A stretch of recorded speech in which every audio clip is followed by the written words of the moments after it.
우리 함께 한 목소리로 같이 읽기 원합니다. 시작. 이에 마귀가 예수를 거룩한 성으로 데려다가 성전 꼭대기에 세우고 이르되 내가 만일 하나님의 아들이거든 뛰어내리라 기록되었으되 너를 위하여 그의 사자들을 명하시리니 그들이 손으로 너를 받들어 발이 들에 예수께서 이르시되 또 기록되었을 때 주 너희 하나님을 시험하지 말라 하였느니라 하시니. 아멘. 하나님의 말씀입니다. 오늘은 광야를 통과하라 두 번째 예수님께서 받으신 시험에 대해서 함께 나누기 원합니다. 혹시 살면서 그런 경험 있으세요?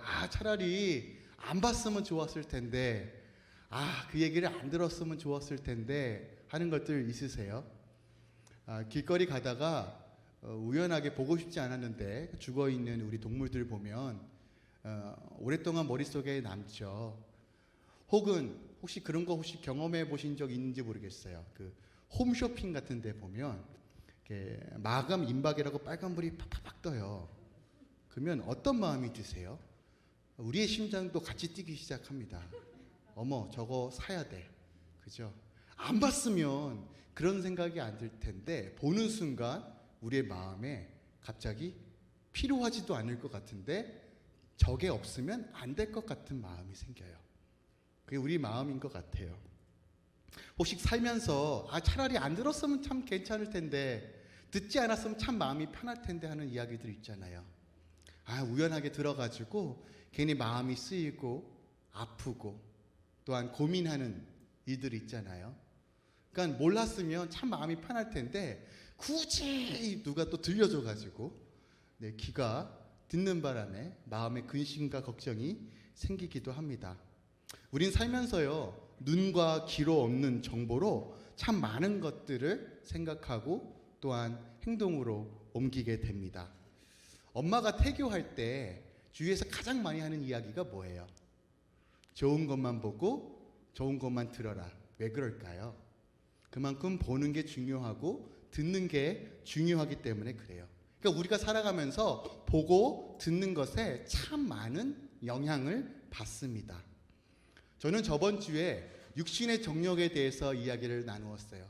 예수님께서 겪으셨던 첫 번째 시험, 육신의 정욕. 우리는 육신을 가지고 있기 때문에 우리의 필요를 원합니다. 배고프면 먹어야 되고요. 졸리면 자야 됩니다. 그리고 피곤하면 쉬어야 돼요. 만약에 이것을 하지 않으면 어떻게 될까요? 몸이 망가지겠죠. 육신을 가지고 있기 때문에 당연히 원하는 욕구입니다. 근데 만약에 이 욕구가 컨트롤되지 않을 땐 어떤 일이 벌어질까요? 먹는 것이 삶의 목적이 되고 그리고 쉬는 것이 삶의 이유와 목적이 되는 순간 어떻게 될까요? 우리는 본질적인 삶을 놓치게 된다는 것이에요. 즉 하나님께서 주시는 대로 우리의 육체의 욕구를 채우면 우리에게 큰 유익이 됩니다. 하지만 이 육체의 욕구를, 정욕을 내 방식으로 그것이 목적이 되는 순간 우리 안에 하나님을 향한 그 마음이 식고 사단의 유혹에 넘어갈 수밖에 없는 틈을 제공해 준다는 것이죠. 우리가 살아가면서 가장 많이 겪는 시험 중에 하나가 바로 이 육신의 정욕에 대한 시험일 거예요. 매일같이 나에게 오는 이 욕구를 어떻게 잘 다스릴까? 그래서 마지막 때에 이것을 우리가 잘 훈련받아야 된다라고 말씀드렸고, 우리가 주님 안에 있을 때 능히 이 시험을 이길 수 있다라고 말씀드렸어요. 오늘은 그 본문 말씀에 이어서 오늘 두 번째 시험에 대한 이야기를 합니다.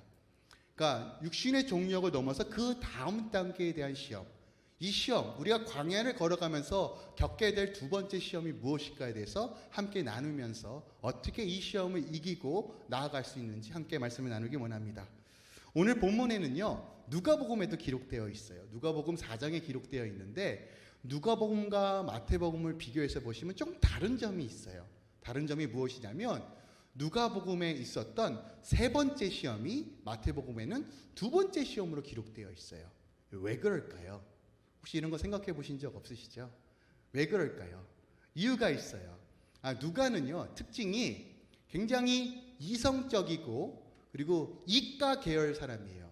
그러니까 우리가 굳이 문과와 이과를 나누는 게 좀 그렇지만 아시죠? 그 누가는 의사였어요. 의사니까 아마도 그런 생각이 있었던 것 같아요. 모든 사건을 시간 순으로 배열해야 한다라는 생각을 가지고 있었던 것 같아요.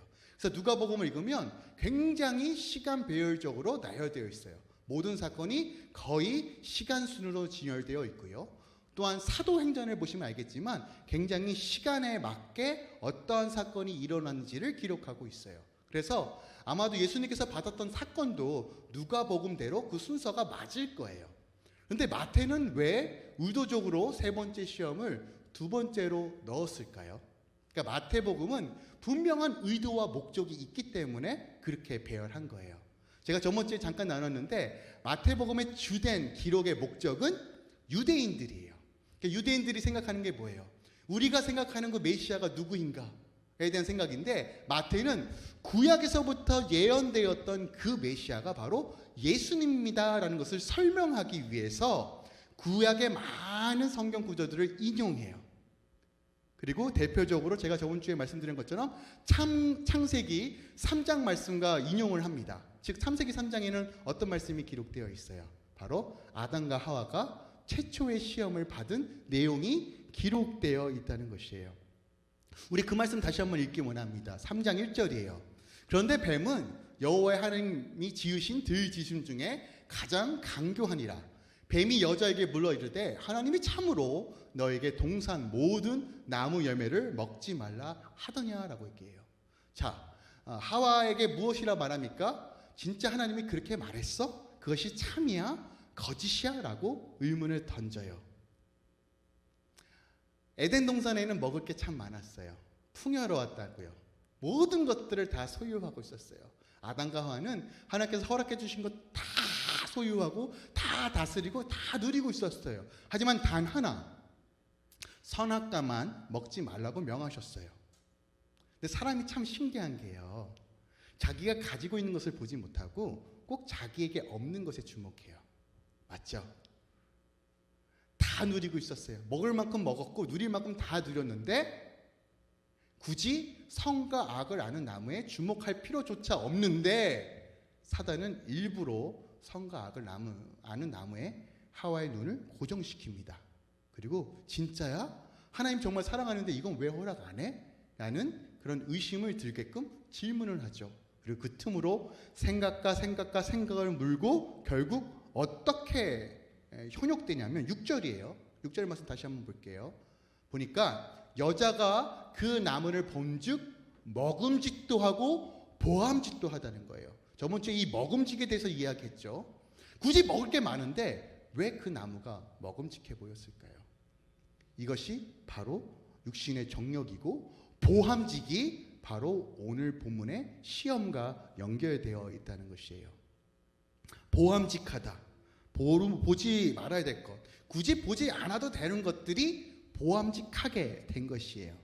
이 보암직하다라는 의미는 어떤 의미가 있냐면 눈이 즐겁다, 탐스럽다, 갖고 싶다, 내 것으로 소유하고 싶다. 그것을 얻기 위해 수단과 방법을 가리지 않고 취하고 싶다는 마음으로 바뀐 것이 바로 보암직하다라는 이 단어의 원어적 뜻이에요.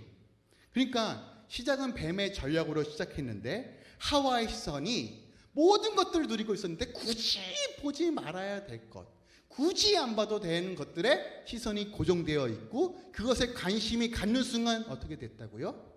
보암직하게 바뀌었다는 것이에요. 즉 잘못된 것을 욕망하게끔 만든 것이 바로 사단의 전략이라는 것이에요. 즉 안목에 정욕에 빠지게끔 만드는 것이 사단의 전략이라는 것이에요.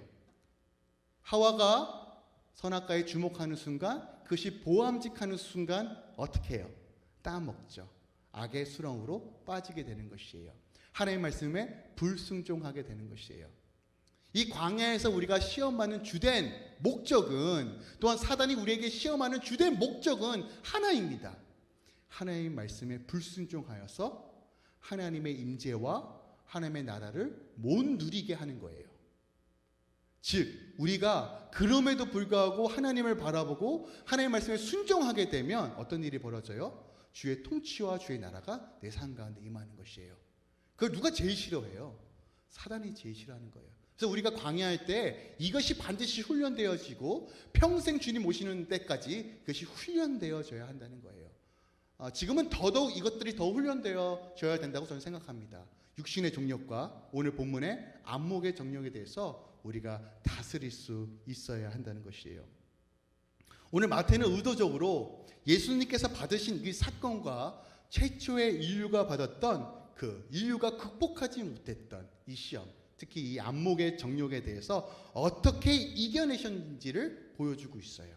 그러니까 우리 힘으로 이겨낸 것이 아니라 우리 힘으로는 안목의 정욕, 육신의 정욕을 이길 힘이 없지만 이것을 완벽하게 이기신 예수를 바라볼 때 우리는 여전히 이 광야에서 승리할 수 있다는 사실을 마태는 의도적으로 우리에게 보여주고 있는 거예요. 성경을 읽을 때 늘 기억하셔야 될 것이 있어요. 무엇이냐면 하나님은 우리에게 불가능한 것을 요구하시지 않는다예요. 하나님은 우리가 할 수 있는 것만 요구하세요. 어떻게 해요? 내 힘이 아닌 예수 안에 있을 때, 가지의 삶을 살 때 할 수 있다라고 얘기합니다. 죄를 이기고 세상을 이기고 사단을 이기고 이 시대의 마지막 신부로서 남은 자로서 살아갈 수 있도록 약속하셨어요. 그런데 이 방법을 알아야 돼요. 적을 알고 나를 알면 100번 싸워서 100번 이길 수 있어요. 그러니까 사단의 공격이 무엇인지, 어떻게 공격하는지, 또 예수님은 어떻게 이 시험을 이겨내는지를 다시 한번 살펴보기 원합니다.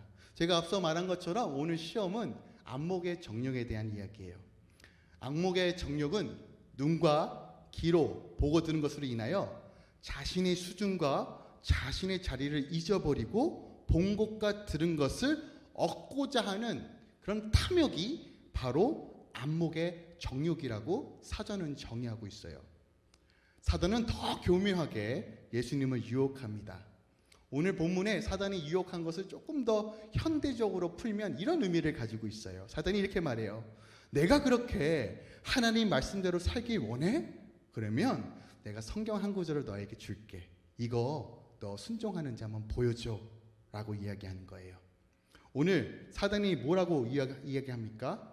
자, 너가 하나님의 아들이거든 뛰어내리라. 그러면 주의 천사들이 와서 너를 받쳐줘서 발 하나 상하지 않을 거야.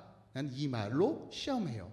이 말씀이 시편 91편에 기록되어 있어요. 한번 91편 같이 볼까요? 91편 11절하고 12절이에요. 함께 읽을까요? 시작. 그가 너를 위하여 그의 천사들을 명령하사 내 모든 길에서 너를 지키게 하심이라. 그들의 손으로 너를 붙들어 발이 돌에 부딪히지 아니하게 하리로다. 혹시 다른 거 발견하셨어요? 11절 다시 한번 좀 보여주시겠어요? 11절 어떤 부분이 다른가요?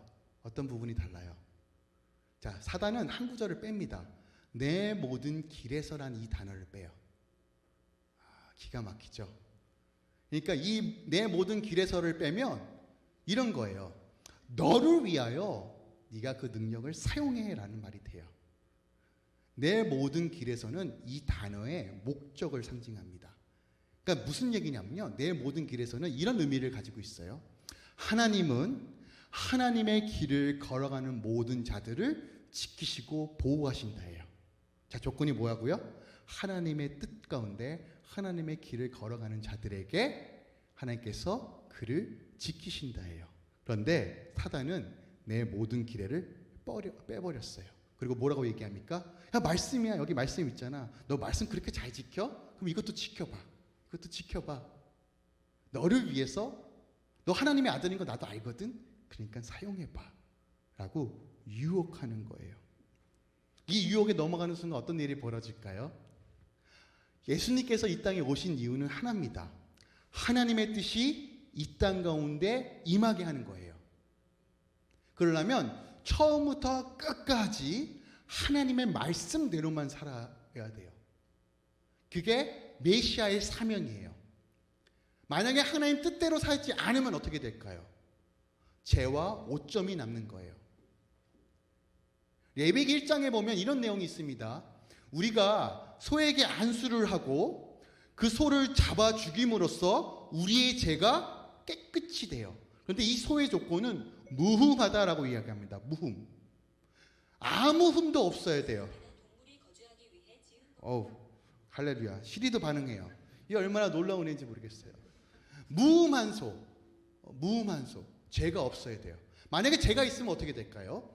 내가 죄가 있는 소에, 흠이 있는 소에 안수했을 때 내 죄가 소에게 전가되고 이 소의 무흠이 내 것이 돼야 되는데 이 소에 흠이 있으면 저는 깨끗이 되지 못하는 거예요. 그럼 하나님 보시기에 어떻게 돼요? 얘 아직도 죄가 있네 되는 거예요. 그래서 예수님은 죄를 지으면 안 돼요. 하나님의 말씀에 어긋나면 안 돼요. 그런데 사단이 뭐라고 유용합니까? 건드리는 거예요. 야, 넘어가. 너를 위해서 좀 능력을 좀 사용하면 되지 않겠니? 라고 이야기하는 거예요. 그런데 중요한 것이 있어요. 이 장면을 이해하시면 예수님께서 얼마나 절박한 상황이었는지 이해가 될 겁니다. 5절 말씀 볼게요. 5절에 보니까 마귀가 예수를 거룩한 성으로 데려다가 성전 꼭대기에 세웠다라고 이야기해요. 누가복음에는 여기를 예루살렘 성 꼭대기라고 이야기합니다. 그냥 동산에 있는 성전이 아니에요. 예루살렘은 해발 700m 위에 있는 도시입니다. 거기 위에 성전은 어디에 세울까요? 가장 높은 곳에 세웠겠죠. 그 성전의 어디요? 꼭대기입니다. 자, 주위를 둘러보면 아름다울까요? 무서울까요? 오금이 저려요. 성전 끝에, 이 뾰족한 성전 끝에 세웠다고요. 바람만 불어도, 발만 헛디뎌도 언제 떨어질지 모르는 절경이 펼쳐지는 곳이에요. 무서웠을까요? 안 무서웠을까요? 무섭죠. 우리는 눈과 귀로 통해서 수많은 정보를 얻어요. 눈으로 들어오는 정보로 생각하고 행동하고 구체화합니다. 무엇을 할지 눈과 귀로 들어오는 정보로 우리가 판단한다는 거예요. 사람들이요, 정욕이 생각으로부터 온다라고 생각하는데요, 아니에요. 우리 대부분의 정욕은 눈과 귀를 통해서 오는 정보로 구체화돼요. 눈은 창문과 같아요. 우리 안에 죄가 구체화되기 위해서는 눈과 귀로 들어오는 정보로 인하여 구체화됩니다. 무슨 얘기냐? 상상만으로 한 번도 보지 못하고 한 번도 듣지 못하는 것을 상상하는 건 굉장히 어렵습니다. 맞죠? 우리가 본 것들, 우리가 들은 것으로 인하여 우리 마음과 생각 가운데 이미지화되고 이것이 우리의 마음을 흔들어 놓는다는 것이에요. 애초에 눈으로 접하지 않았다면, 애초에 듣지 않았다면 우리가 그렇게 고민하지 않을 수 있었던 것들 기억하시죠? 마찬가지예요. 그러니까 육신의 정욕은, 배고픔을 느끼는 건 우리가 육신을 가지고 있기 때문에 당연히 느끼는 거예요. 그죠? 배고픔은 먹어야 되고 졸리면 자야 돼요. 이거 누가 가르쳐주지 않았고 보지 않고 듣지 않아도 이미 우리의 몸은 알고 있다고요. 그러면 채우는 거잖아요. 하지만 안목의 정욕은 조금 더 구체화된 거예요. 그러니까 내가 의도적으로 봐야 되고 내가 의도적으로 귀로 들어야 되는 것들이에요. 그러니까 죄가 조금 더 심화되고 있는 것이고 사단이 조금 더 강력하게 예수님을 유혹하고 있는 것이에요. 한 가지 예로요. 우리 안에 성적인 욕구가 있어요. 섹슈얼 디자이어가 있다고요. 하나님께서 성을 왜 주셨을까요? 아름다운 것이에요. 생명을 만들기 위해 주셨다고요. 성은 아름다운 겁니다. 근데 세상에 성을 어떻게 만들었어요? 은밀하고 더럽고 추한 것으로 만들었어요. 맞죠? 하나님께서 성을 창조하신 이유는 아름다운 것이에요. 하지만 어느 순간 우리는 그것을 죄를 탐닉하고 내 욕구를 채우기 위하여 다양한 것으로 만들어 버립니다. 또한 눈과 귀로 들어오는 공포와 생각은 우리 마음까지 통제합니다. 제가 6월달 말에 나눴던 이야기가 있죠. 불특정 다수로부터 문자가 왔을 때 누가 장난하나 보다 했는데 그 문자에 저희 가족과 저의 이름이 언급되는 순간 공포가 밀려오고 패닉의 상태로 빠지더라고요. 우리는 그래요. 두려움과 공포 앞에 아찔한 것이 눈앞에 펼쳐질 때 우리는 이성적으로 행동하는 것이 결코 쉽지가 않습니다. 사단의 전략은 바로 이런 것이에요.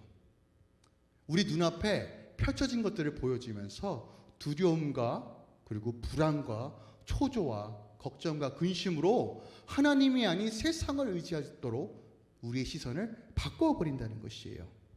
마태복음 6장 22절부터 23절에 이렇게 기록되어 있어요. 눈은 몸의 등불이니 그러므로 내 눈이 성하면 온몸이 밝을 것이요 또한 눈이 나쁘면 온몸이 어두울 것이니 그러므로 내게 있는 빛이 어두우면 그 어두움이 얼마나 더하겠느냐. 무슨 말이에요? 눈이 괜찮으면 우리 영과 몸도 괜찮다는 것이에요. 하지만 눈이 나쁘면 어떻게 돼요? 모든 것이 병들어 있다는 것이에요. 즉 안목의 정력은 어디에서 판가름이 나느냐? 우리의 눈을 얼마나 성별되게 지키느냐에 따라서 판가름이 난다는 것을 우리에게 가르쳐주고 있습니다. 우리의 눈은 등불이에요. 물론 우리가 의도하지 않게 노출될 수 있어요. 사단의 전략에 의해서 의도하지 않게 보지 않아야 될 것을 보고 귀로 들을 수 있어요. 하지만 그런 것들은 우리가 다시 한번 하나님 앞에 씀으로써 다시 온전히 설 수 있어요. 하지만 우리가 자꾸 안목의 정력에 대해서 나아주고 세상을 향한 두려움과 걱정과 근심을 우리 마음을 채우기 시작하면 우리 생각과 마음이 마비가 되어서 어느 순간 그것을 탐닉하는 단계로 들어간다는 것이에요. 오늘 사단이 예수님을 성전 꼭대기에 세우면서 주시는 것은 무엇이냐면 공포와 두려움이에요. 한번 예수님 입장에서 생각해 볼게요. 여기 꼭대기예요. 한 치 앞도 모르는 그 전령이 앞에 펼쳐져 있어요. 여기서 빨리 벗어나고 싶지 않을까요? 여러분 혹시 그 흔들다이 한번 가보신 적 있으시죠? 어때요? 신나! 이런 분들 계시겠지만 무서워요. 막 다리가 오금거리고 다들 동일하게 걷죠? 옆에 이렇게 줄 잡고 이렇게 걸어요. 왜 그래요? 살려고. 기술적으로 끊어지지 않는 거잖아요. 하지만 무서워요. 빨리 가고 싶어요. 저희 아내는 한번 갔었는데 어디죠? 저기 캐필라노 비치 갔었는데 빨리 무서워요. 공포가 찾아오면 빨리 끝나고 싶어요. 그때 사단이 뭐라고 얘기해요? 너를 위해 능력 사용해 라고 얘기하는 거예요. 예수님 그 유혹 받지 않으셨겠어요? 사단이 말합니다. 이 안목의 정령을 통해서 우리 공격할 때 우리 안에 어떤 속성을 건드리냐면 야 하나님한테 묻지 말고 하나님 뜻대로 살지 말고 빨리빨리 해. 빨리빨리 해결해. 너를 위해서 너의 눈을 즐겁게 하기 위해서 너의 만족을 위해서 빨리빨리 하라고. 하나님 말씀이 무슨 대수야. 기억하세요. 사단의 목적은 어떻게 해서든 우리가 하나님 앞에 불순종하게 만드는 것이에요.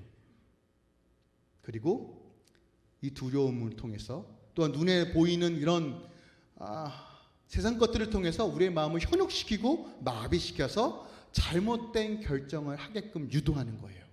아시겠어요? 여러분 그래서요. 눈으로 무엇을 보느냐 귀로 무엇을 듣느냐가 매우 중요합니다. 40일 금식하셨어요. 지칠 대로 지친 그 상황 가운데 꼭대기까지 올라와 있네요. 포기하고 싶지 않았겠어요. 근데 주님께서 말씀하십니다. 내 하나님 시험하지 마.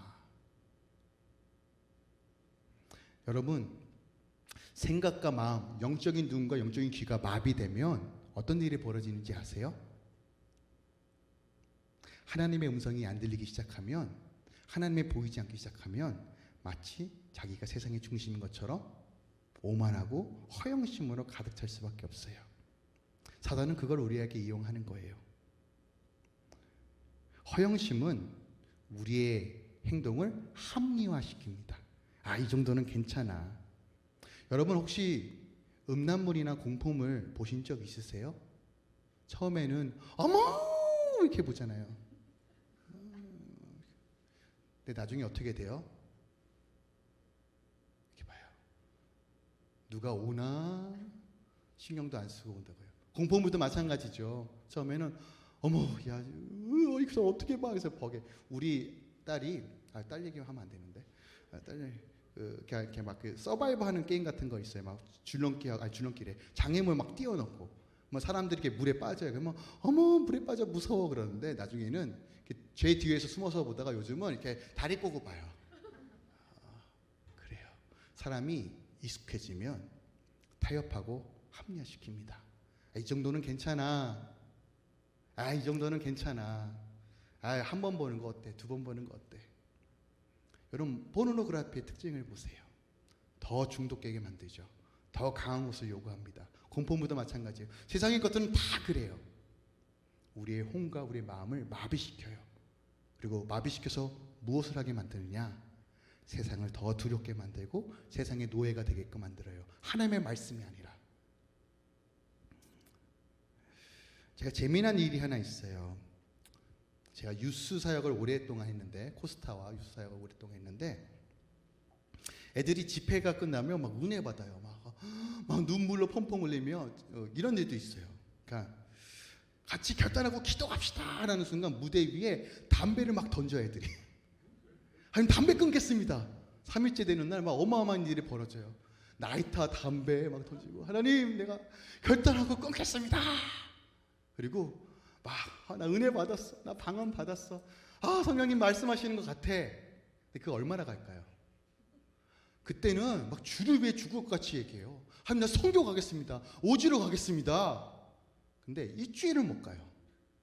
일주일을 못 가고 더 깊은 자괴감과 죄책감으로 더 힘들어하는 우리 청소년들을 봤어요. 기억하세요. 우리 힘으로 그 어떤 것도 이겨낼 수 없어요. 사단의 유혹, 어려움 여러분 힘으로 하려고 하지 마세요. 기도 열심히 하고 말씀 열심히 해보면 뭔가 막 하늘에서 손을 뻗치는 순간 막 번개가 떨어질 것 같고 막 사단이 막 쪼개질 것 같죠. 할렐루야, 얼마나 좋아요. 그럴 수도 있어요. 하지만 기억하세요.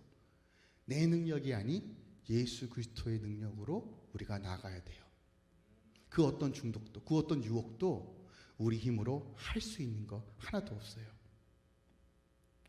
오늘 본문 말씀에 예수님께서 말씀으로 무찌르세요. 뭐라고 말씀하십니까? 너희 하나님을 시험하지 마. 이 말씀이 어디에 기록되어 있을까요? 신명기 6장에 기록되어 있어요. 6장 16절이에요. 근데 6장은요, 여러분 아시겠지만 쉐마라는 이스라엘아 들으라 하는 이 말씀이 들어있어요. 그러니까 너희들이 일평생 살면서 반드시 기억해야 될 것이 무엇인지를 말씀하고 있는 것이 쉐마예요. 그것이 6장 4절 5절에 기록되어 있어요. 우리 함께 읽을까요? 시작. 이스라엘아 들으라. 우리 하나님 여호와는 오직 유일한 여호와시니 너희는 마음을 다하고 뜻을 다하고 힘을 다하여 내 하나님 여호와를 사랑하라.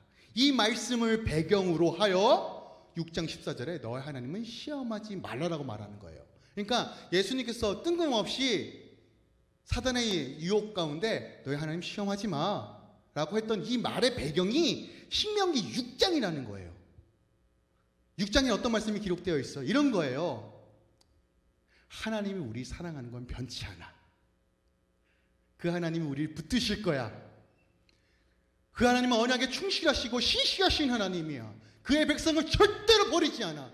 이것은 의심할 여지가 없는 말씀이야. 그러니 하나님을 시험하지 마.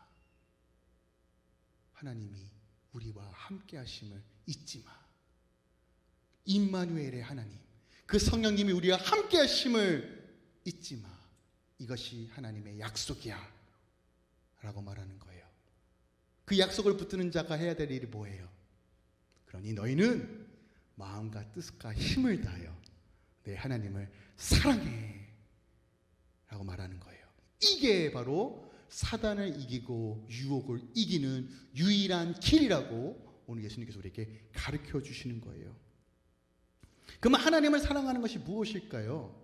야고보서는 이렇게 표현합니다. 야고보서 4장이에요. 보세요. 야고보는 이렇게 말합니다. 그런즉 너희는 하나님께 복종할지어다. 마귀를 대적하라. 그리하면 너희를 피하리라. 보세요. 하나님의 말씀에 복종할 때 어떤 일이 벌어져요? 마귀가 대적할 수 없는 거예요. 하나님의 말씀에 순종할 때 마귀를 대적하는 거예요. 이게 마음과 뜻과 생명을 다하여 하나님을 사랑하는 것이에요. 그때 어떤 일이 벌어져요? 마귀의 시험을 이기는 것이에요. 이것이 바로 하나님을 가까이 하는 것이에요. 하나님을 가까이 했을 때 하나님께서 우리를 깨끗이 해주시는 거예요. 두 마음 품지 말라는 거예요. 세상과 하나님을 동시에 보지 말라는 거예요. 우리가 세상 가운데 살지만 분명히 우리 안에 욕구가 있지만 그것보다 더 하나님을 사랑하는 것이 먼저라는 것이에요. 그럴 때 우리가 이 광야의 시대를 통과할 수 있다는 거예요. 그때 우리가 믿음으로 나아갈 수 있고 다시 한번 주님께서 주신 그 은혜와 복으로 충만한 삶을 살 수 있다라고 말하는 것이에요. 오늘 여러분들에게 좀 도전을 주기 원해요. 얼마나 우리의 눈과 귀를 미혹하는 것들이 많아요. 우리 마음을 흔들어 놓는 게 얼마나 많아요. 알죠? 얼마나 달콤한지 몰라요. 네, 늦지 않았어요. 우리가 믿음의 주에 온전케 하신 예수님 바라보면 다시 일어날 수 있어요. 우리가 다시 한번 여호와께로 좀 돌아가기 원합니다. 우리의 시선이 하나님께로 돌이키기 원합니다. 수많은 유혹과 어려움 가운데 믿음을 지키시고 우리 주님 바라보며 나아갈 때 신명기 6장 18절과 19절의 은혜가 있어요. 보세요. 6장 이렇게 마무리합니다. 여호와께서 보시기에 정직하고 선량한 일을 행하라. 그리하면 내가 복을 받고 그 땅에 들어가서 여호와께서 모든 제적을 내 앞에서 쫓아내시겠고 내 조상들에게 맹세하신 아름다운 땅을 차지하리니 여호와의 말씀 같으리라. 여기서 땅은 여러분이 거주하는 모든 삶의 영역을 말해요. 가정, 학교, 직장, 여러분의 자녀.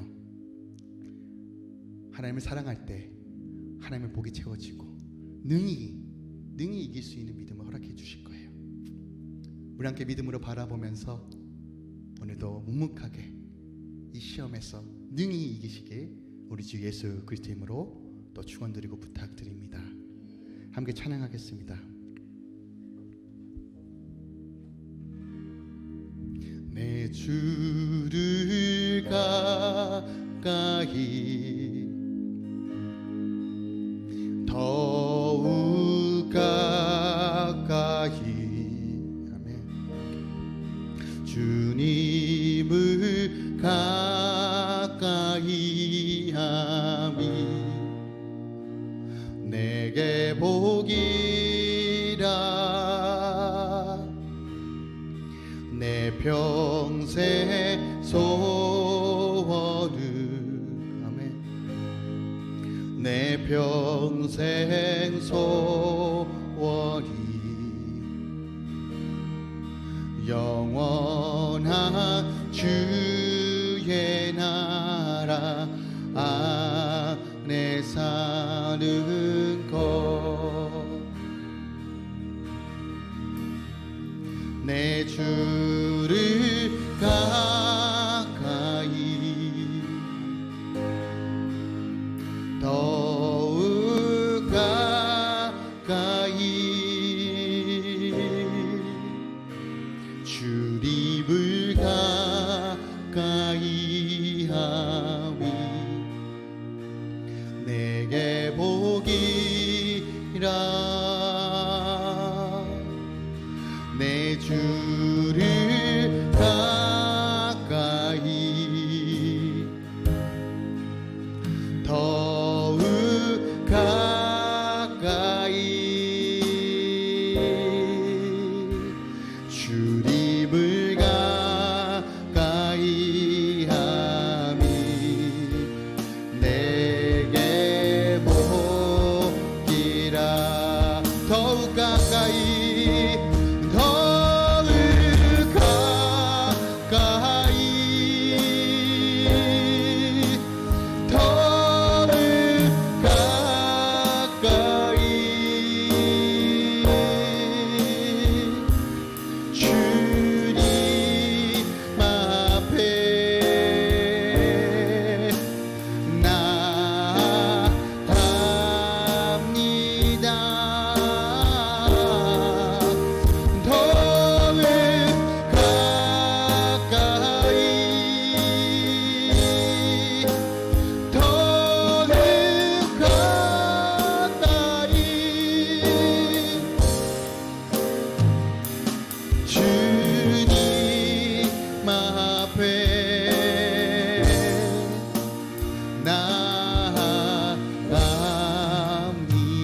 우리 함께 결단하며 기도하기 원합니다.